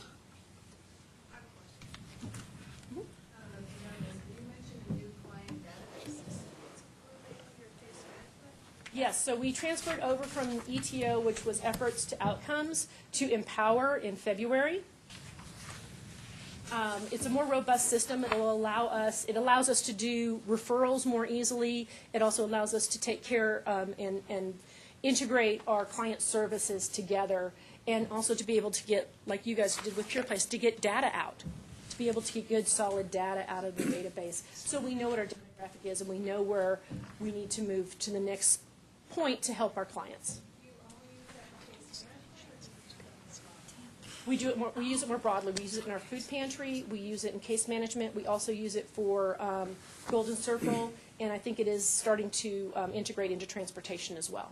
I think the only people that don't use it is the Meals on Wheels, per se. Yes? I don't think I realized there was a distinction between something called home-delivered meals and Meals on Wheels. What is the distinction? So Meals on Wheels are is a for-fee service. So my clients pay me for the Meals on Wheels, and then home-delivered meals is a funded program that we get funding for. So they are, and those are the rural areas. So they're out in Callahan and Ramp program, right? The ramp. Well, it's not the ramp program. It's actually warm meals that we send out there. Just one other note. I've recently gone and looked at the new building and took a tour there, and it's really pretty impressive. And I would urge others to take advantage of that new facility and really see how the services are integrated and the capabilities that are in that new facility in Murray. It really is it's a great facility, and it's being well managed and well maintained. Jen? Is that food donations for the pantry? Absolutely. Is there a time frame or? We can take donations from 8 to 5. Our business is open 8 to 5. The food pantry's open 9 to 4. But you can take them into the reception area and we'll take care of those. And we are always in need of it. And I don't remember, were you the one, toilet paper? Yeah. You don't realize how expensive toilet paper and toothpaste are. Yeah. Well, I was just going to tell you that, so last, I guess it was 2 weeks ago with the brown bag lunch meeting, I'm in their building pretty frequently, and it was really fun to walk in the foyer and see the entire lobby full of people waiting for their tax advice. So that's just, and as I walked in, I'm like, what is going on? I'm like, oh yeah, that's right. And there's the signs for the, tax information. And again, just one more of the things. And I have to say, it looked to me like there were some people that might have been under 60 years old. So yeah, AARP, it was income based. So AARP was doing taxes in our community room, and yeah, those rooms were full the entire time they were open. Yeah, it was amazing. Gary? For those of us who might have Costco or Sam's Club memberships, what are the items that the food pantry would prefer to be donated? I mean, you don't want my old leftovers from my pantry. You want something that's fresh and it doesn't have an expiration date, right? Yeah, as long as it's not expired, I would love it from your pantry. Because I never say no. But not the reject. A lot of things that we need, peanut butter, jelly, cereals. We're always in need of canned fruits or fruit cups. Right now, we're in dire need of vegetables. I only have corn for some reason, and we have a huge amount of green beans, but this month it's corn. And then any kind of tuna, chicken, salmon, any kind of protein sources, because sources of protein are expensive. So if we can help them out and give them a little extra protein and help them out with that, that was wonderful. And then, like we said, any kind of hygiene products, soap, toilet paper, toothpaste, those items. Mm-hmm. Your service area is only El Paso? El Paso County, yes. Okay. Mm-hmm. Yes. On your expiration dates, I don't understand that. If it's, I understand why you put it on there. Mm-hmm. But I'm thinking back, we used to can, and those used to sit down in the cellar for years. And I'm actually... I mean, they're throwing away food that is good, but yet you can't accept them. And then to me, if you've got people that are hungry. Mm-hmm. And I do accept expired food. And what's funny is I'm doing my annual nutrition education training for Golden Circle, and it's on expiration dates because we throw away 30% of our food due to expiration dates because we don't understand what they mean. It's money. That's all it is. It's money down the But if the can is bulging, and I understand that they've changed the can deals, they pop open and stuff. But, I mean, we used to can, and he used to sit down in the cellar for years. And we do, like I said, we do take expired food, but what our policy is there will be no expired food in an emergency food bag. So if we do receive expired food, it goes on the shelf for our clients that come in for CSFP and TFAP, and they're allowed to shop for that. Okay. So we do take it, we do utilize it. Again, we don't throw away a whole lot of food. We try to use as much as we can, and we really partner with Care and Share to bring in lots of produce, lots of bread. There's a big misinformation too, and people misidentify the best if sold by date. That doesn't mean it's expired. Nope, that's not It just expired. means they need to get it off the shelf because it's getting old. Rotate it, yeah. You can eat that all the time. I had a coworker who kept throwing away my yogurt in the refrigerator at work. I'm like, stop throwing my yogurt away. Well, it's expired. It's mold. It's okay. It's yogurt. It'll be okay past the best by date. Yeah. But she struggled with that too. I'm like, you know what? I'm just going to mix it up. That's what yogurt is. It doesn't know it's expired. Yeah. Yeah. But that is a lot of confusion, and that's great to know that. I think I actually have a couple of cases of some jelly and jam sitting in my garage that I would love to give you guys. I didn't think about that. Yeah, we'll take it. Okay. I answer the phones here at the agency, and we make lots of referrals to Silver Key. Are there any inappropriate referrals for case management? I don't think there is. If there's something that we can't help them with, we're going to try to find somebody in the community that can. Like we said, we all kind of work together. If there's something we can't do, it may be that ESM can help us out with it. Or a lot of times we'll partner, especially like with somebody that's having an eviction issue. Sometimes we can partner together and we'll pay half the rent and they'll pay half the rent and get that person back to a stable situation to where they're not going to have to worry about being out on the streets. So you do have some emergency funds for those kinds of things, Yes. eviction? And I have probably 70 Meals on Wheels clients that are on what we call grant funding as well. That's our Silver Key grant funding. That they cannot pay for the meals, but they definitely need them. So we want to get those out there and make sure that everybody's well nourished, because we all know that nutrition, like you said, nutrition has a lot to do with your health. If you're not eating well, you're going to be more prone to falls. So. Any other questions, comments? Again, thank you very much for Thank that. you. Everybody appreciates. Next item on the agenda here is the RAC Chair report. So I guess just a couple things. I'd like to echo what Joe said earlier about the TRS and the devotion and the dedication the members have put into that. They've had the second meeting. I missed the first one. I went to the one just yesterday. There's a lot of time and effort put into that, and a lot of thinking and a lot of analysis, and it really makes a difference as far as how we understand the impact that we provide for the seniors across the 3 county areas. So again, thanks to the members, to Dixie and the other members of the TRS for their hard work. Jen, you had made the comment, I think, earlier, sort of in relation to what Wade had mentioned about other AAAs and maybe perhaps finding out more information from them. I'd be willing to go and visit in some other AAA or RAC. Are there others that might be, a show of hands, would you be interested in if we could arrange something like that? Yeah, I would. Yeah, that'd be really interesting. Yeah, I think, we'd obviously have to figure out, okay, which one would be representative and would have the most bang for the buck for us. We wouldn't want to drive necessarily to Steamboat Springs. And that's Maybe we where want ski something season. a little bit closer, but nonetheless, I think it's a very valid way of trying to share information and then figure out are there things that they're doing or that we're doing that might benefit each other.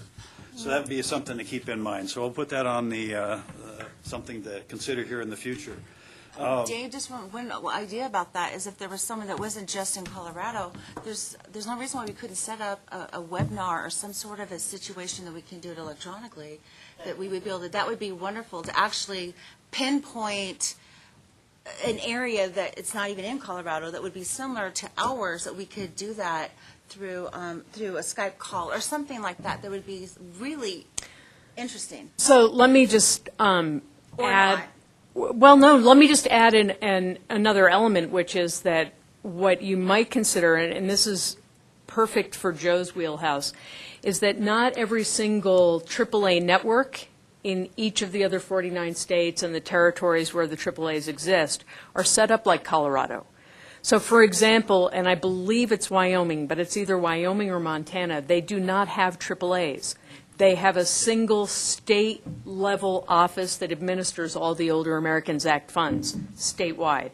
So what you would want to do is use Joe as a resource to access the National Association of Area Agencies on Aging, N4A, to find a state that has a similar / parallel model to what Colorado has, and then try and work with maybe somebody at the state level to identify a AAA that would be comparable, at least as far as the rural population density or rural population square miles served, et cetera. And then you could easily do a conference call or a webinar of sorts. Well, at the same time, we are recorded on this, and this is publicly available information, right? Our RAC Right. meetings? This meeting will go up on YouTube by the end of the day. Right, so it might be similar in other ones, which might be another venue or a medium which we could get information from other areas. Well, and somebody, I can't, can't remember who it was, but somebody mentioned Bob Held, H-E-L-D. He's a AAA director in Fort Morgan. Oh, I think that was Wade. Yeah, Right. So Bob is the AAA director. He's a single entry point director. He has actually developed a relatively new and quite innovative voucher program for meals in the community, where certain restaurants partner with him to identify a senior meal. So on a day when the meal sites in Fort Morgan are not open, you can take one of these vouchers through the Older Americans Act funding that he receives and go to a restaurant and order one of maybe 2 menu items that have been identified as eligible for that voucher. He's a really creative thinker, and he serves a very rural corner of Colorado up in the Northeast, so you might even consider reaching out to Bob. Okay. One other note, I guess, it's on the membership. I think that many of us have been on the board for a number of different years and the rest of it, and I think it would be worthwhile perhaps at the next meeting just kind of review where we are with membership and how they are rotating through. We're all eligible for X number of years before you have to exit, and you have to come back on if you're so inclined. There's a big spreadsheet that Carrie maintains, and she occasionally lets me look at. But that is actually something that we're going to need to do, because as we will have a changeover with whoever may try to replace Carrie's shoes, to be able to look at that and figure out where we're all at. And so, yeah, we'd be happy to do that. So maybe for the next meeting, if we put that on the agenda, that would be great. So Somebody else will take it. I sent, and the membership subcommittee is comprised of Wendy, who is the chair, Norma Garbani, and Lucy Crandall. And I did send that spreadsheet out to you guys probably in January when we were starting the news cycle. I will resend it. And I will send it to Dave as well.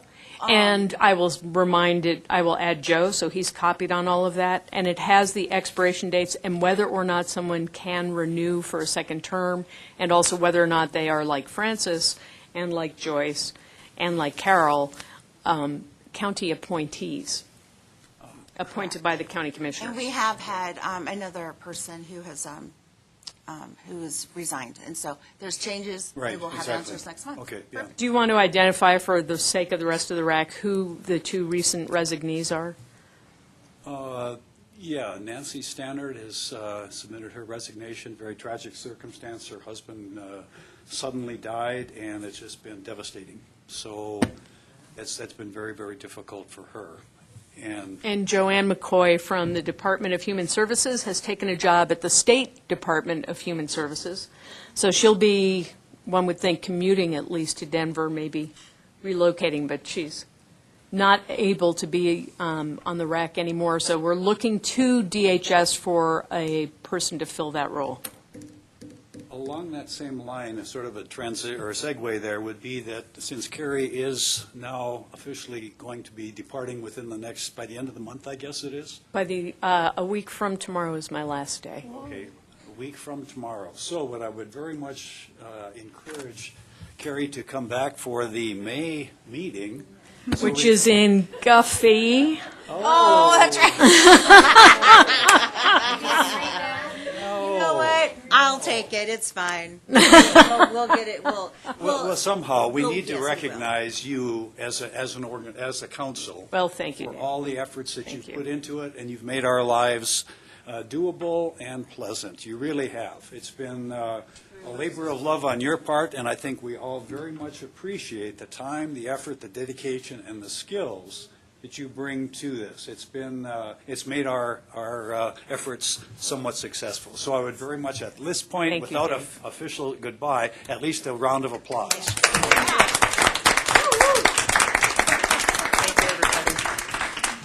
Okay. The only other thing that I have is a shameless plug for the community choir that I belong to. So next Saturday night, May 5th, 7 o'clock, First United Methodist Church downtown, Soli Deo Gloria is having a concert. It's about a 90-member choir. And we're formally attired, and it's great music. I think you'd enjoy it. So I've got the information here. I'll leave it with Carrie. So anybody that's interested, May 5th, 7 o'clock, First United Methodist Church downtown. That's my shameless plug. Any questions for Dave? And you said you'll be wearing a tuxedo? I is will that be right? wearing a tuxedo, absolutely. All right. Formally attired, you bet. Pardon me? What does it cost? You can bring a care and share donation. A food, Oh, okay, canned food, free. cool. It's a good deal, it really is. We're going to give a plug to these other events here, right? Yes, That's really yeah, Carrie. yeah. Carrie gets to do that The part. Medicare 101 and Social Security 101, the front desk is taking reservations for those events. There's a big sign showing the dates and so forth.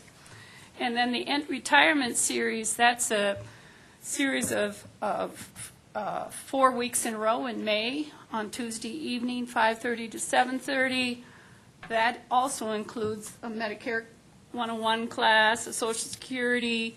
We also have a speaker from the senior group at the university, comes and talks about this transition to retirement.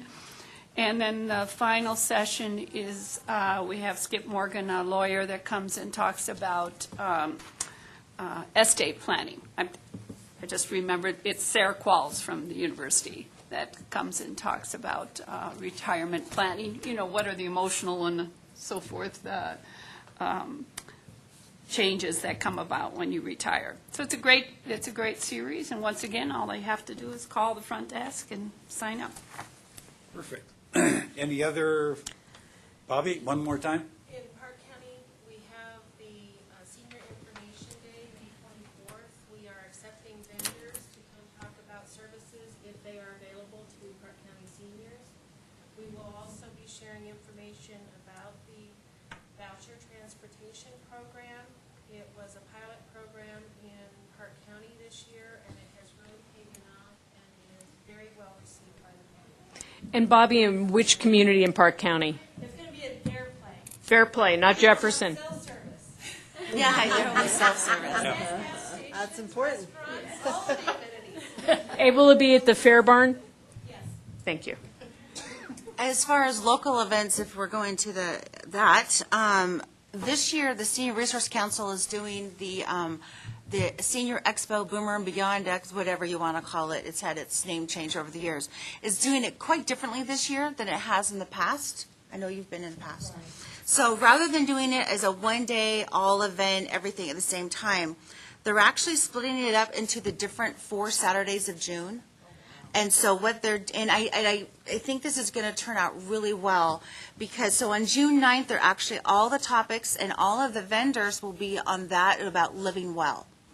So from someone from research department regarding Huntington's disease and Alzheimer's disease and the drug trials that are currently going on. On June 16th, so that next Saturday, is going to be about senior housing options. And so all of those who will be there as far as sponsors and support will be in that area. And then June 23rd will be all things legal, financial, and insurance. And then on the 30th of June will be options for home care and home modification.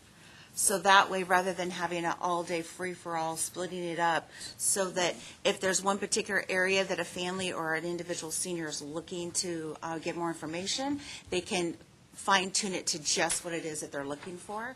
And so if you have any questions about that, the best place to look would be their website, which is SRCCOS for Car Springs. I was actually looking through that, and I couldn't find it. It says location, host sponsor. I think it might actually be Pace, but I don't think that's accurate. Let me take a look and see if I can. Could you provide that information to Carrie then? And she could Yes, send I'm that just over not to you? sure. Yeah, it's the way that she's got this on the website, and of course on my phone, the mobile app. I'm trying to pull it up right.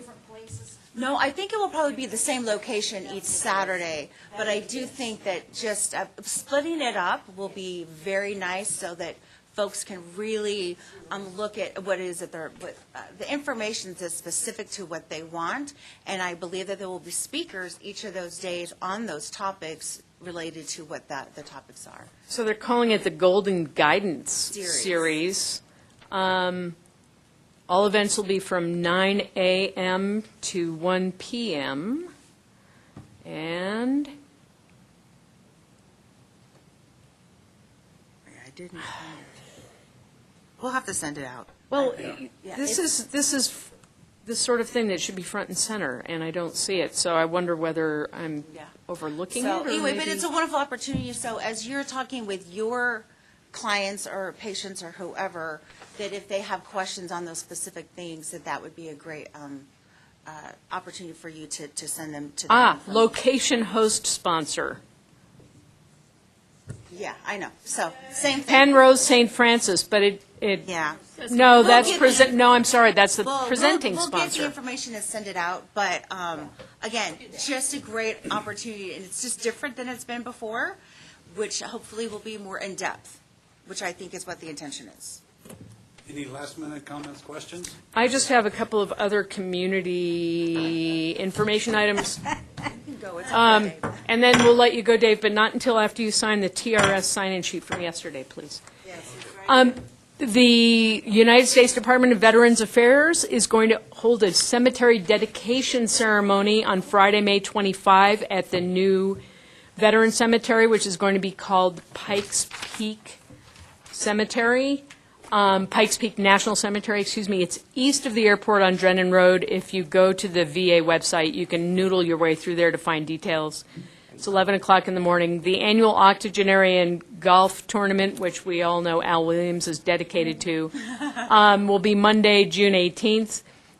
And this is far in the future, but the 8th annual Health and Education Fair in Callahan will be held on Saturday, October 6th at the El Paso County Fairgrounds. And looks to be a fabulous event. They're going to have everything from pediatric dentistry to older adult issues addressed there for health. Thank you. I'll pick it up. All right. I think Dave would like to adjourn this meeting, but I'm not sure. I think the meeting's adjourned, huh? Would somebody who's in a position of authority, Margaret Hunter, like to adjourn the meeting?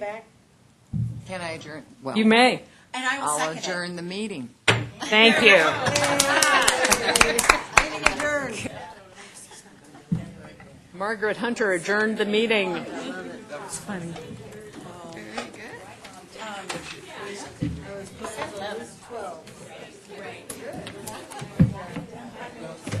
It's nice 2-hour meetings are actually nice. Do we need to give this to Carrie? Yeah.